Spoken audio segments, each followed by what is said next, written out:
We'd like to welcome you to the CIBO Candidates Forum for Thursday, October 16th.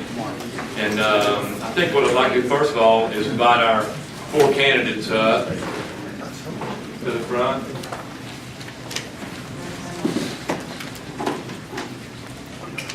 And then second thing I'd like to do is recognize our elected officials that are here today. And I'll start with, we welcome Commissioner Mike Fryer, Commissioner Joe Belcher, Commission candidate Christina Merrill, Commissioner candidate Nancy Waldron, Buncombe County School Board member Dusty Plass, NC House candidate Brian Turner, and Buncombe County School Board candidate Jason Summey. Hey! And did we miss anybody? Okay, with that I'd like to invite Josh Holmes up to do. Oh, I'm sorry. Did we miss David? Judge Thornburg. Oh, Judge Thornburg. I'm sorry.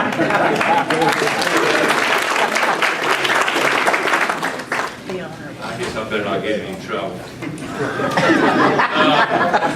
All right, we'll ask Josh Holmes to come up, please, and do the Pledge of Allegiance and lead us in prayer. Let us offer a prayer first. Dear Heavenly Father, we thank you so much for this day and for this time to gather together with our friends and colleagues. We thank you for the freedom to do so, Lord, for those who have fought to preserve those freedoms. We thank you for these candidates and for all those who are in current service. We thank you for their willingness to do so. We thank you for the process we enjoy here in the United States, Lord, and for all your blessing. It's in your name we pray. Amen. Amen. Pledge, please. Pledge allegiance To the flag of the United States of America and to the republic for which it stands, one nation, under God, indivisible, with liberty and justice for all. Thank you, John. Okay, I believe Libby Muncie wanted about 10 seconds to make an announcement. Would you like the microphone? Stand up, David. My name is Libby Flowers. My husband is Tom Muncie. Those of you who know me know that I was a critical care nurse for 36 years. And if you haven't gotten your flu shot yet, today's the day to do it. We're going to have a horrible flu season, and just in case anything else is out there, if you get a fever, the potential for isolation is really big. So get your flu shot today. Even if you're allergic to eggs, they have an egg-free serum now. So get it. If you're over 65, they have a geriatric dose. Thank you. I know everyone's looking forward to hearing from the candidates for NC Senate, so we'll go ahead and get started. The rules for today's forum are as follows. The candidates will be given 2 minutes for opening remarks. Then we'll have a series of questions from the organization. The candidates will be given 2 minutes to respond. Patty will be the timekeeper. If an opponent is named during the 2 minutes, I will allow the opponent 30 seconds to respond.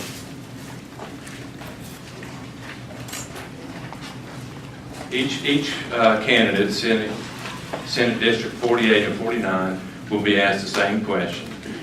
For the last question from the organization, each candidate will be allowed to ask his or her opponent one question. So be thinking about what you will ask. If we have time at the end, we will take questions from the audience. Although the public is present and welcome at our meetings, due to time constraints, CIBO members will be given the first opportunity to ask questions. They'll be given priority. Whatever questions are asked will be asked of all 4 candidates, and we won't single anybody out with any questions. To close, each candidate will be given 30 seconds for final remarks. Okay, thanks for coming, and we'll get started.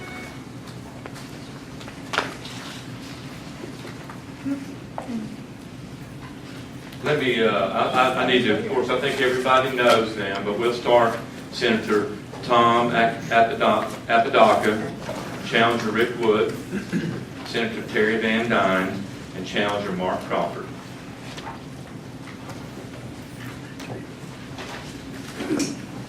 First question will go to... Buzzy, they get to do their introduction first. Oh, okay. Okay, I think we said that was is that a 2-minute introduction?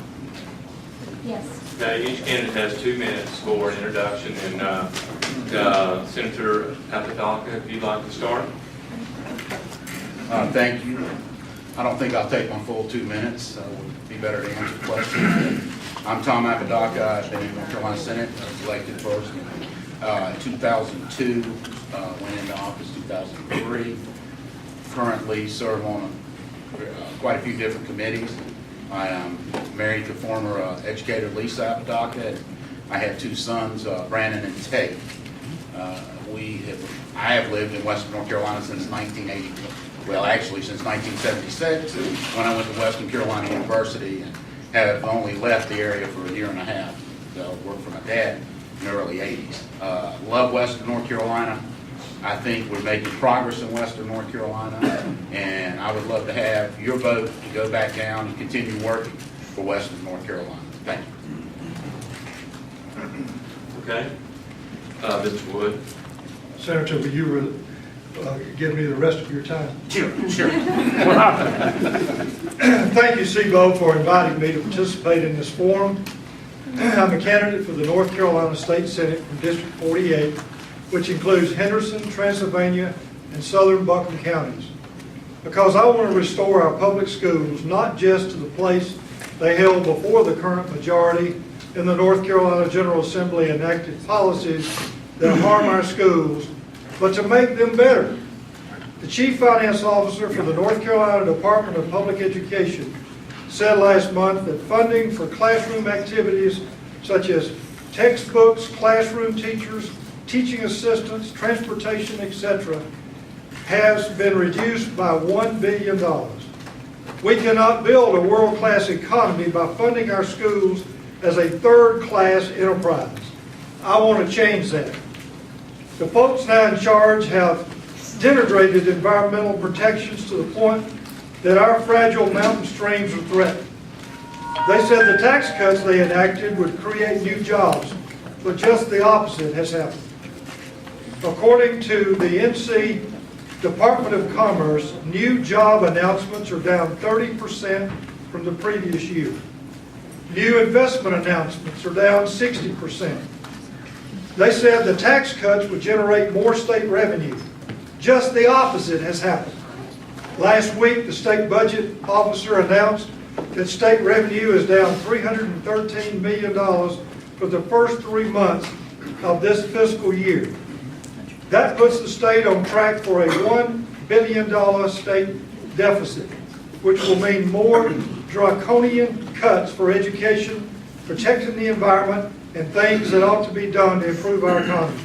I believe I can do better, and as your senator, I promise to work to do just that. Thank you, Mr. Senator Van Dyne. First, I'd like to thank CIBO and all of you for being here. It's wonderful to have such an engaged group. My name is Terry Van Dyne, and I have the honor of serving you in the North Carolina Senate.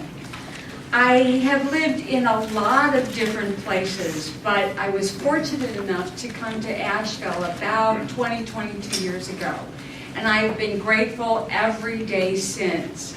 Not just because of our wonderful quality of life.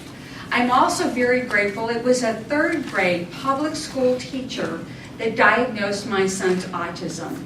And to say that that changed our lives is a huge understatement. So for the last 20 years or so, I've tried to pay back the debt that I owe North Carolina by being involved with several nonprofits and with Buncombe County. And what I have learned through that experience is that we are best when we work together.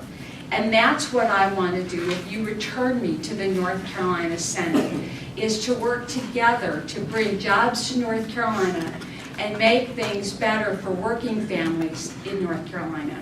Thank you very much. Thank you, Senator. Mr. Crawford. Hi, I've had the pleasure of being here at several of these CIBO forums before. Once again, I appear before you. I find my success rate is somewhat limited every time I show up in front of you. We're going to have to change that a little bit. I also found some very interesting news earlier today, talking with editorial board member Ed McGowan from the Asheville Citizen-Times. Kind of cornered him and just suggested to him that they had already endorsed my opponent. And he said, yeah, well, it's nothing personal, which tells me that the endorsement has already taken place and much of this is moot in the first place. On the other hand, sometimes it's said, especially by those in my party, that quite frankly, that's the kiss of death to be endorsed by them. So having inoculated you on the basis of what may or may not occur, I throw that out to you. I think most of you know that I was raised and grew up here in Western North Carolina. After attending public schools through high school, I attended West Point, graduated after 4 years. I didn't drag on longer than that. Commissioned a U.S. Army officer, served in Europe, served in the first Gulf War. You may commonly think of it in terms of Desert Shield, Desert Storm. Also served back here with Forces Fort Bragg. I was part of the 82nd Airborne. In fact, it was with them that I deployed. In honor of that today, I'm actually wearing my senior wings. Means I'm not only a former jump master, but have had a few jumps out of, well, I can't call them perfectly good airplanes, but I've jumped a few times. Now, having shared that, I share that because I want you to know that I'm here to fight for you, just as I did in Raleigh back when I served in the House of Representatives. I did so for a term back in 2001 to 2002. You know, all of you know my voting record. All of you know my stances, and if you don't, then feel free to go back and look it up. My time is now up. Thank you so much. Thank you, Mr. Crawford. So we'll get to the questions. We'll start with Senator Apodaca, and then we'll come down the road the same way. We see all kinds of advertisements regarding fracking. We know that there is a push to clean up Lake Julian electric plant to natural gas. Do you favor or disapprove of fracking, and is fracking a viable option in Western North Carolina? I approve of fracking as long as it's done safely and by standards set forth. I do not think you'll see fracking in Western North Carolina. This is a myth brought forth by the radical environmentalists. The fracking, from what we've seen, or the natural gas exploration, as we like to call it, is more in Lee and Harnett County. But it ties in wonderfully to the problems we have at Lake Julian. We're unable to convert Lake Julian to all natural gas because we do not have the capacity of natural gas in Western North Carolina. Ran into this same problem when we were trying to help out the Evergreen plant over in Canton, who wants to convert from coal to natural gas. So in the winter months, we do not have ample supply to convert. So to me, that tells us we need to find other sources of fuel. And I think natural gas exploration is a great way to do that. And they are, a lot of people are upset, but they have seen where a new pipeline is coming down the I-95 corridor in eastern North Carolina. Well, I would like to see us get a little more of that supply up in western North Carolina so we can do away with coal at Lake Julian altogether. And I think that is a goal we should strive for. Thank you, sir. Mr. Wood? I'm not a radical environmentalist, but I am strongly against fracking. I would have voted against fast tracking fracking. It's hard to say. For a number of reasons. Noise, traffic, smells, possible loss of clean drinking water. But one of the biggest issues is the fact that land is important to people here in Western North Carolina.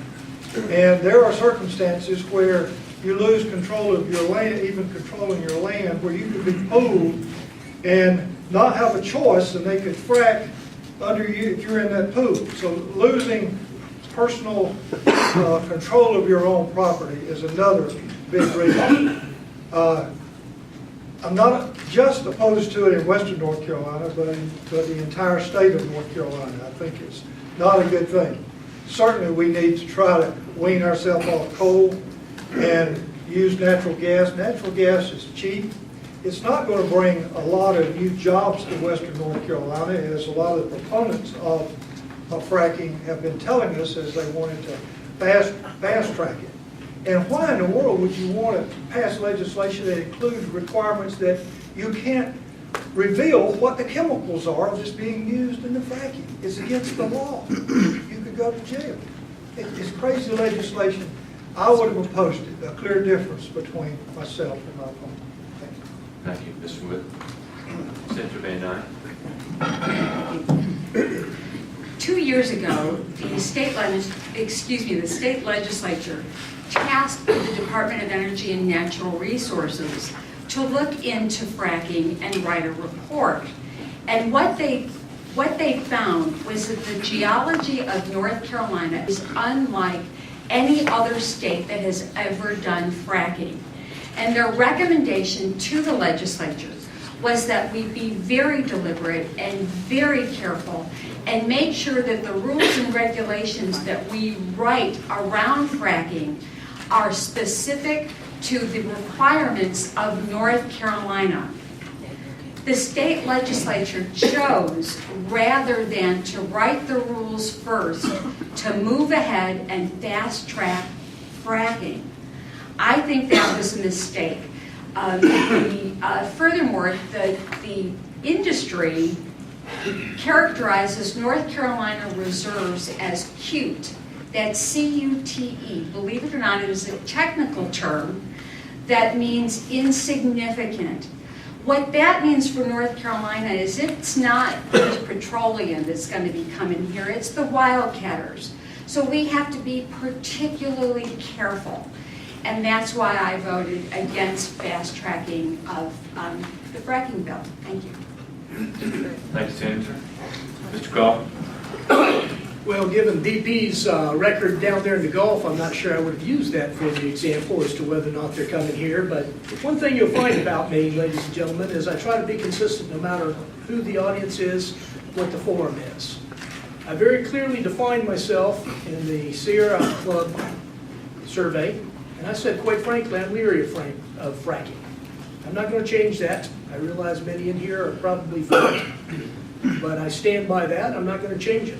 But what I do want to concentrate on, because there was more to that question, is the coal ash pond cleanup.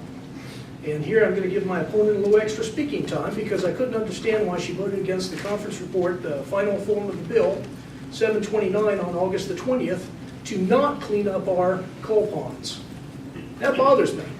I mean, like it or not, I'm still currently a constituent of my opponent. And to vote against the coal ash pond cleanup I find to be a travesty. So now let me turn the mic back over to her and let her explain why she did that. Well, thank you. I am very grateful to Senator Apodaca for his legislation on coal ash. However, although he took care of our coal ash pond, and I, again, am grateful, there are 17 other sites with coal ash ponds throughout North Carolina that are currently leaching toxic chemicals into our water table, and we need to take care of all of them. And that's why I voted against the coal ash bill. I think I heard my name mentioned. Thank you.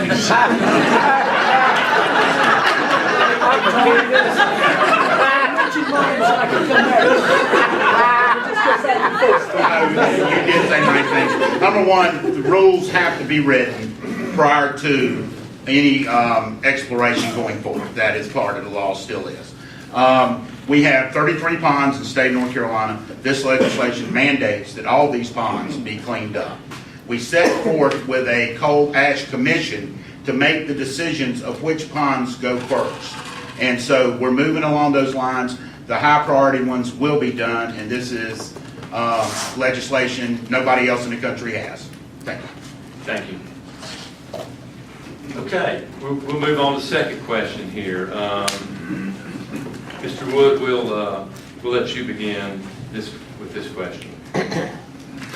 We hear about the legislature cutting legislature cutting $500 million from education. What's your position and what are the facts according to how you see it? Also, if elected, how will you fund education in the future? There's some difference of agreement about whether the cut was 500 million or what, depending on the semantics of the wording of the bills and so forth. I'm sure my opponent, which will go unnamed,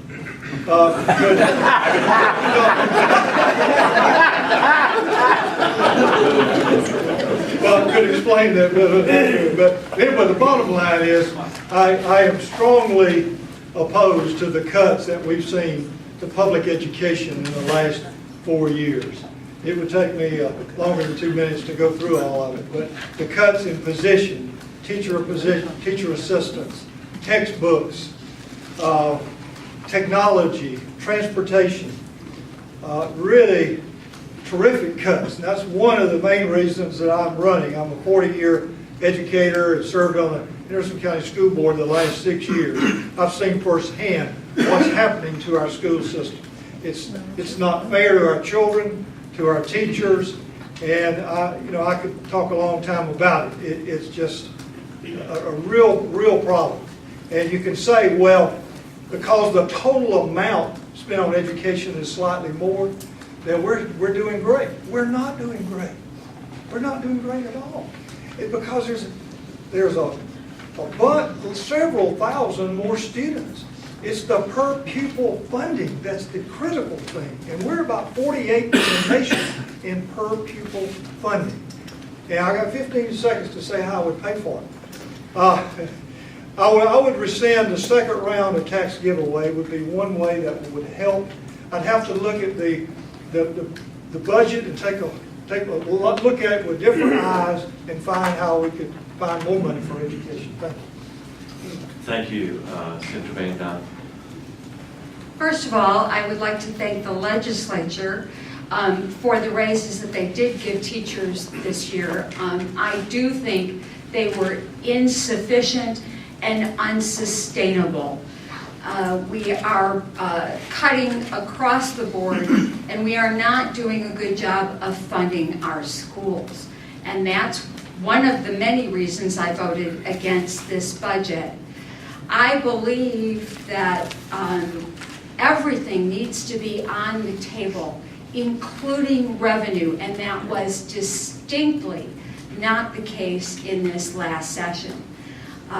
We are starving North Carolina, and we need to make the investments in our future that have to be made if we're going to be successful down the road. And so I would look at everything, in particular, the tax giveaways to the very wealthy and to corporations.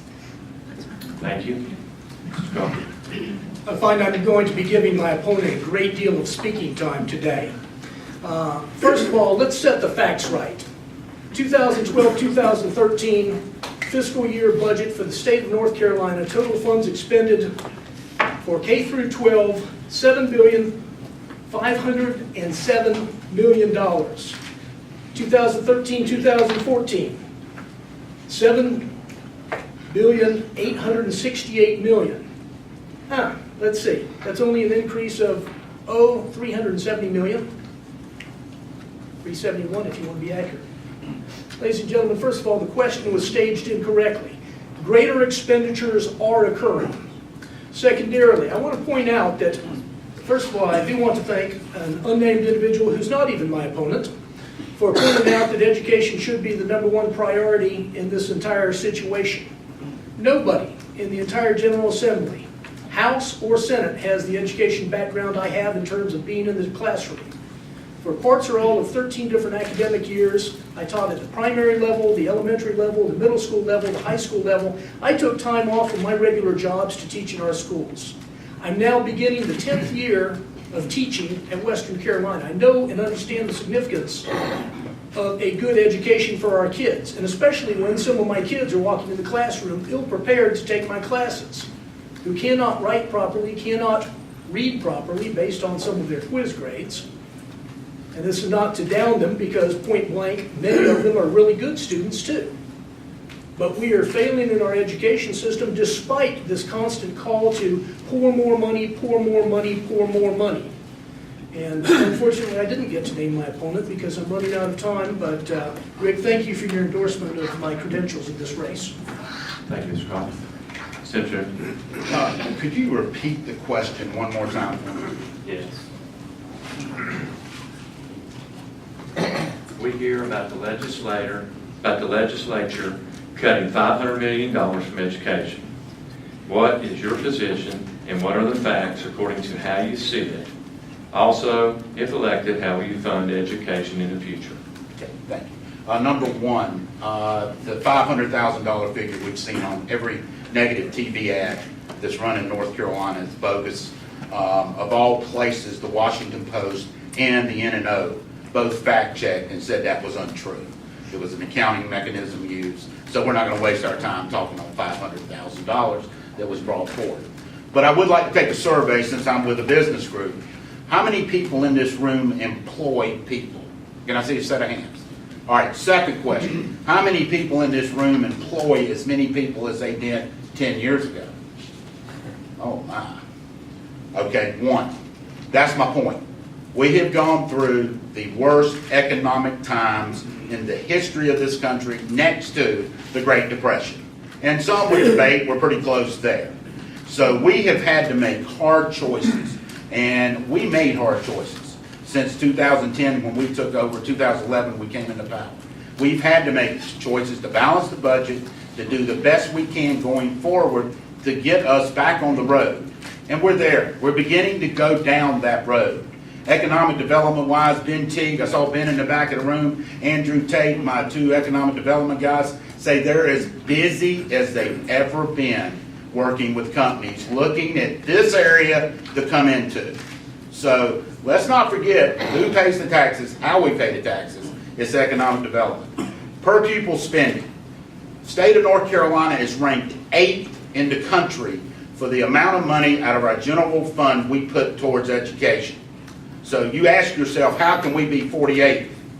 Well, folks, we have to look at home. It comes down to the local areas and the amount of money they put into education. So I am tired of getting blamed for what's happening with education. My wife's a school teacher. Myself and my children all graduated from public schools. Thank you. Thank you. Okay, that's everybody. If you just Okay. proceeded down the line, she would be next in line. Yeah, I think, Supposed to be first. oh, wait, Next question. next question. After All right. Senator Van Dyne, we will begin our third question with you. Do you favor approving state legislation that would allow cities and counties the ability to require that apartment builders and subdivision builders be mandated to include a certain part of their projects as affordable? Did you understand that? I kind of made that a little sorry. Do you favor approving state legislation that would allow cities and counties the ability to require that apartment builders and subdivision builders be mandated to include a certain part of their projects as affordable? What I would favor very enthusiastically is incentives for public-private partnerships that would encourage private developers to include workforce housing in any developments that they do. I think that's really a better approach than a legislative requirement that they do so. Thank you. Mr. Goldman. Point blank, what has made this country great economically is the ability for the capitalist system to work in the normal fashion. And every time you put on artificialities, you get skewed results. Look at the city of Asheville. When was the last time you saw effective, efficient, good, affordable housing created? You're not seeing it because of the constant red tape and other requirements embraced by the city of Asheville, and therefore keeping it from happening. We fail in our ends if the desire is in fact to make this happen. We're handicapping it, we're paralyzing it, and we're defeating ourselves in this drive. Thank you. Thank you, Mr. Crawford. Senator Doc. I thank you. The short answer is no. I would not support that legislation. I am a free market guy. I think we need to leave the marketplace open, let people come in, do what they do best, build homes. That will increase wages to those folks building those homes, and ultimately those folks will be able to afford their own home. It took Lisa and I 8 years to be able to afford a house, and we had to live in some apartments I wouldn't want anyone to live in, but we worked our way up. So no, I would not support that. Thank you, sir. Mr. Wood? I would think what little I understand of this type legislation at this point, I would probably be opposed to it as well. But for me, affordable housing is a big issue that needs to be addressed by the state, counties, cities. It's really an issue here in Western North Carolina. And so I would be really anxious to work as your state senator on finding ways where we can improve that. But he talked, well, I won't say that. Go ahead. It's hard not to talk about your opponent. Sure is. But my wife and I started living in a mobile home when we were there, and the tax rate now on mobile homes after the 2013 tax change, we've seen a gigantic increase in taxes. The rate had been 2%, capped at $300. The leadership in the General Assembly increased the rate to 4.75% with no cap. Thus, the tax on a $75,000 double-wide mobile home has risen from $300 to $3,762.50. Thank you, sir. Okay, we will, the fourth question, we'll begin with Mr. Crawford. Do you favor continuing the offering of incentives in order to attract new business and/or business expansion in North Carolina? And explain your answer. And if you have an example, use it in your answer, please. Well, first and foremost, I am opposed to incentives in general if they only target 1 or 2 or 3 companies. The state of North Carolina should not be in the business of handpicking winners and losers. If you remember back to the mid-90s, when you had various plants that were coming in, were being offered multi-million-dollar incentives and failing and walking away with the advantage after a certain number of years, and yet no advantage tax-wise to the citizens of the state of North Carolina. That's point number 1. Point number 2, I'm going to give my opponent some extra talking time, and specifically before my time runs out. I noticed that in the April the 12th article in the Citizen-Times, she stated that she was against them. Then in our debate a couple of weeks ago, she was for them. So I don't know if this will be her final answer, but I have not changed. Unless these incentives are offered equally to each and every business in the state of North Carolina, I am opposed to them. Thank you, sir. You want to just wait till it comes your turn? Well, in a perfect world, I'd agree with Mr. Crawford, but we don't live in a perfect world. So I have learned that you must do incentives. I remember when we had the Dale plant in Winston-Salem, and it failed, as a matter of fact. But the good news is, from my belief, they had clawback provisions within that, and they paid back the incentives that were given to them. But someone asked me, how could you support Dale in incentives when I voted no? And I said that they built it at the Asheville Airport. So, you know, you get it local. I mean, and the reality of the situation is now, if you're going to compete, you have to give incentives. Until Congress, Robin Ramsey, Tate Apodaca, listen up, till Congress outlaws incentives, then we have no choice. Right, Ben? Because when we compete against South Carolina and other states, if we want to be in the game, we got to give incentives. But we have to be careful. It's taxpayer money. We must put strict requirements on it, make sure they perform as they're supposed to, and if they don't, they have to pay back. But we can't not give incentives. So, I hate them as much as anybody else. Thanks, Senator. Mr. Hey, Wood. since he said my name, can I respond? Not now. That was for you, Bob. You get a response. WRAL Television posted in a story just this week.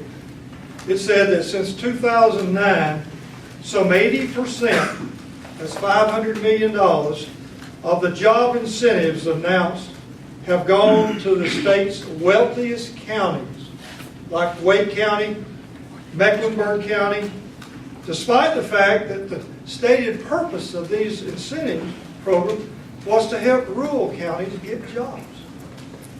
So that's not right. Thank you, sir. I'm going to have to agree with Senator Apodaca. I get to speak again? As long as you agree with me. I too theoretically have a problem with incentives, but that is the environment we live in. I was at the opening of the GE plant yesterday. That was a great day for Buncombe County. And I'm very grateful to all the work that went in from the governor's office to the Chamber of Commerce to make that happen. Incentives are just a reality. I cannot respond to Mr. Crawford's comment because I don't remember ever saying that I was against incentives. I am not against incentives. I do have a concern, though, that the governor's office is kind of shifting from local economic development, supporting local economic development organizations, to kind of statewide recruitment. And I have some concerns there, but otherwise I agree with Senator Apodaca. Thank you. Thank you for the one more chance to speak. Just to share with everybody, it's exactly as I quoted. I actually have a copy of it here, run off Asheville Citizen-Times, April the 12th. Here's word for word the quote. She doesn't agree with tax breaks as a way to attract industry. Thank you very much. Thank you. Okay, for the final question here, as we said, you may ask your opponent one question, and we'll start that with Senator Apodaca. If you would like to ask Mr. Wood a question. Yes. Well, we agree on a lot of things, and we all agree that K-12 education is vital. Community college education, higher education, we sit in this beautiful place here, is vital. How do you propose that we pay for these programs that you talked about that we need to do going forward? Somehow, I thought he would ask me that. As I said earlier, I think we need to stop giving away our money that's primarily benefiting the top 1% individual taxpayers. We got the biggest of the 2013 so-called tax reduction. Well, it was a reduction. Reform, that was a word that was used. And of course, corporate taxes also. So that's a big issue, because he can ask me how we're going to pay for it, because when I go down to Raleigh, beginning, I guess it's January when the session starts, we're not going to have much money to do anything, because we don't have it. It's been given away. And so that's a conundrum. I would stop the second round of that giveaway. That's one thing I would do. But in the budget, what is it, $21 billion budget, I just think with different views, different priorities, that we can look and find some areas to reshift some money and save some money and pay for the priorities I think that they're important. So that's what I would do. Thank you, sir. Okay, Mr. Wood, if you would like to ask Senator Apodaca a question. I would. Senator Apodaca, you have represented this district, District 48 that is, for 12 years. In that time, you have collected $1.7 million in campaign contributions from mostly out of state special interest. In 2012, with no general election opponent, you raised $476,000.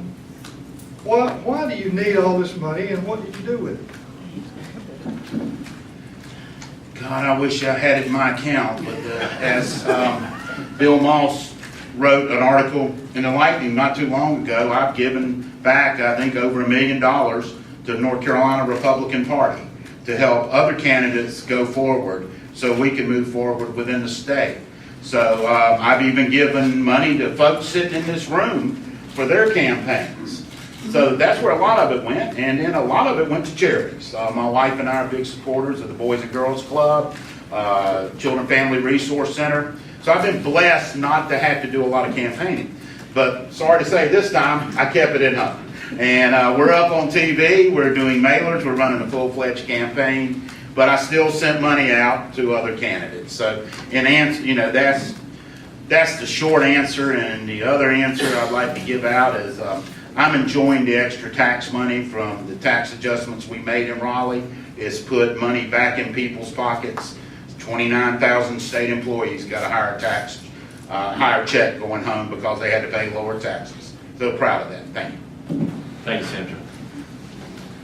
Senator Van Dyne, you may ask Mr. Crawford a question. Recently, the Citizen Times reported that North Carolina was 51st in working conditions for teachers. They also reported that there were 5 things, this was yesterday, that needed to be done to improve our schools, and they included less emphasis on assessments, adequate funding for textbooks, providing teaching assistants, smaller class sizes, and investing in professional development. Given that 4 out of 5 of those things are related to budget cuts, and what would you do to improve North Carolina's schools? Thank you.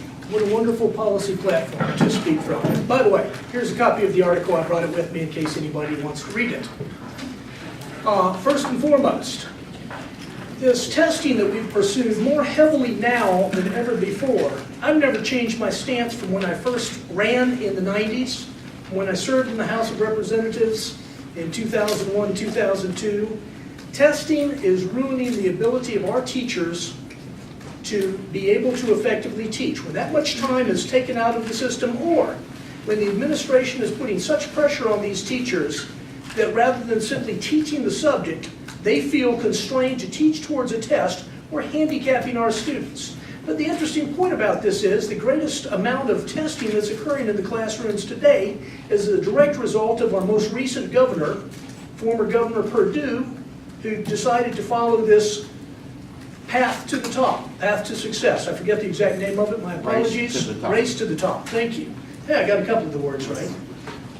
The point is, that induced more and more testing. First thing I would do is try to strip that from the system. Secondarily, I would also try to, number one, get rid of the lies. I pointed out, we raised the K through 12 education from the 2012-2013 to the 2013-2014 budget, a grand total of $361 million, more being expended. Point blank, it's a lie that education has been cut. Number 3, I would do my best to cut classroom sizes. Part of the article she was quoting in yesterday's paper, also, I'm running out of time. I would do my best to cut classroom size. Now, as an instructor, the highest number of students I've ever taught is 46 in my classroom. And I was getting paid less than the newest starting teacher in the entire system. I've just been told to stop. Thank you for that question. Thank you, sir. Okay, Mr. Crawford, you may ask Senator Van Dyne a question. Yeah, I came here thinking I was going to ask a really catty question about whether or not her arrest charges had been dropped or if she was part of the charges which were still held over by being an actual violation of the law, but I'm not going to. That's going beyond the pale. What I am going to ask instead is every person who serves in the legislature, according to Article 2, Section 18 of the North Carolina Constitution, has to take an oath or affirmation that they will uphold the U.S. and the state constitutions. Jerry, when did you read the state constitution? And by the way, I've got one here for her as a gift today.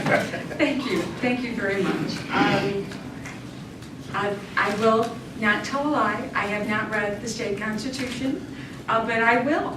Thank you very much. You're welcome. As long as I'm your constituent, I want you to know. Thank you. Okay, thank you, candidates. I guess we have a few minutes left, so do we have a question from the floor that we want to pose to the candidates? Yes, sir, Mike.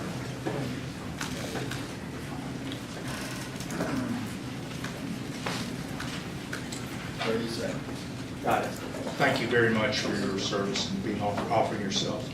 As a businessman, one of the first things I do when I'm running short of funds is I look at my administrative costs. For a number of years, the educational administrators that I know always come to me and say, give me more time, give me more money, and I will educate your students better. What changes in administrative costs would you support that would redirect funds to support teachers and support books and supplies?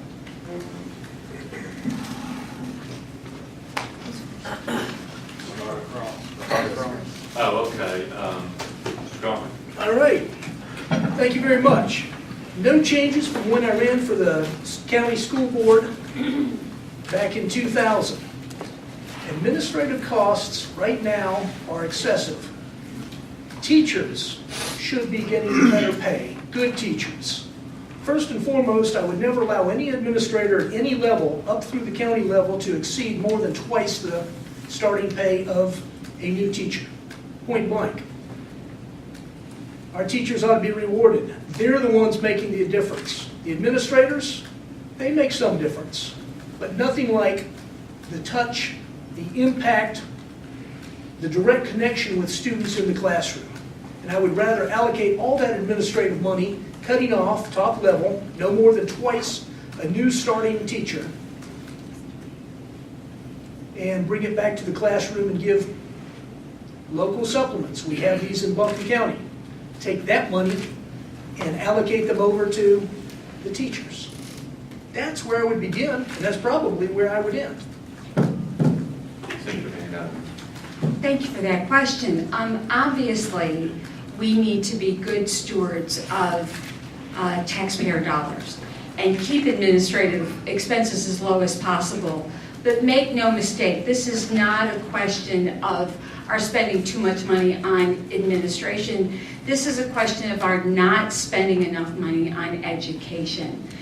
Senator Apodaca talked about being eighth in state spending. That is the strength of North Carolina. The fact that we as a state have committed to our children's education. We don't want to fund our schools at the local level any more than they currently are, because that creates inequalities between our rural districts and our city districts, our poor districts, and our rich districts. We have always done better compared to, we've always done better performance-wise compared to our investment because of the way we distribute our education dollars. That is our strength, and we need to recommit to bring that 48 number back up statewide for all of our students. So thank you. Thanks, Cynthia. Mr. Wood. Talking about the state constitution, we were a while ago, if you read that, you'll find that it has a really commitment to education in our state from when the Constitution was adopted. So it's always been an important part of our history here in North Carolina, our K-12, and our colleges and universities, to fund them as they should be. to the question, when I first ran for the school board 6 years ago in Henderson County, you know, I thought there was a lot of top-heavy money that we were wasting in Henderson County. When I got in and started studying the budget and looking at everything, I found that just wasn't the case.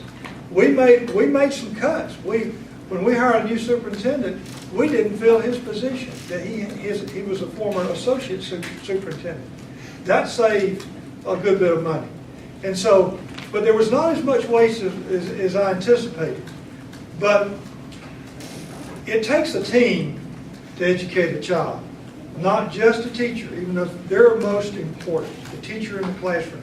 But it takes, of course, the student and the parent working together, but it takes also administration and teacher assistants and bus drivers and cafeteria workers. All that's part of the education of our children. So, you know, it does take a team. And we don't talk about money.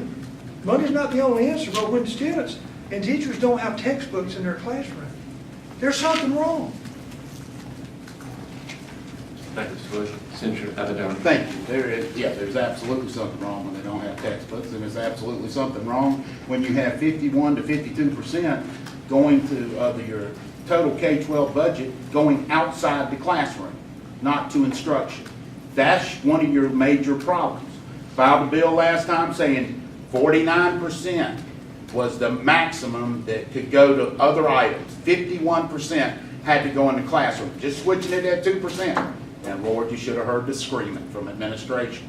Let's throw some radical ideas out. We're blessed. We are truly blessed where we are right now. We've got great schools in Buncombe. We've got great schools in Henderson, Transylvania, and Polk. The problems lie outside this area. So you tell me why North Carolina needs 115 school systems.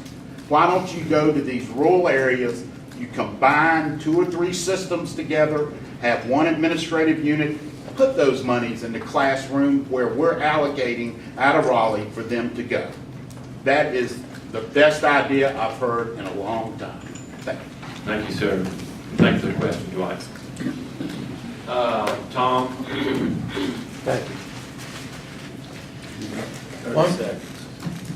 One way you can reduce the worry and the angst over incentive competition, where you're only going after large, either smokestack industries or what have you, is to develop and encourage entrepreneurship in North Carolina.